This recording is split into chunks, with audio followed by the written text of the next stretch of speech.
since you're doing disability and Social Security disability, why don't you kind of give a little brief overview of what that is? Because there's people who've probably dealt with it, and a lot of people probably have heard of or know people who are disabled.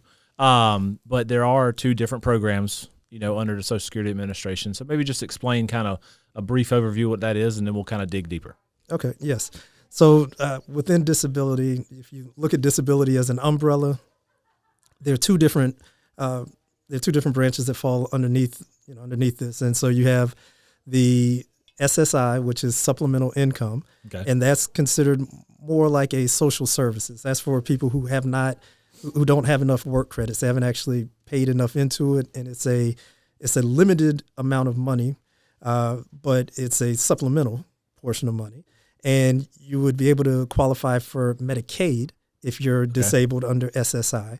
But there are restrictions, the same as you would find with food stamps or Section 8. So you can't have more than $2,000 in your bank account. You can't have more than $3,000 in assets, $2,000 or $3,000 in assets. Mm-hmm. Can't have more than one car, things of that nature. Yeah. The other side is SSDI, which stands for disability insurance. Whenever you pay taxes, and there's a portion of it, FICA. A portion of FICA is actually a disability insurance policy. And so if you're unable to work, then your insurance kicks in and you'll receive a portion of your pay for the time that you're disabled. And most of these people are permanently disabled, so you receive it up until the time that you have to qualify to get your actual Social Security check. Okay.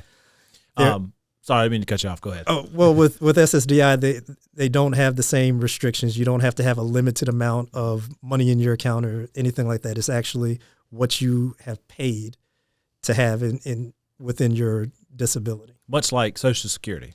Correct. So it's going to be based on what you've paid in, your years of work, your work credits, which I want to circle back to in a second. Yes. And then there's a calculation basically that is based upon this is how much you would get if you were to retire. Right. And then there's also a statement of how much you would get if you were to become disabled, today. Yes.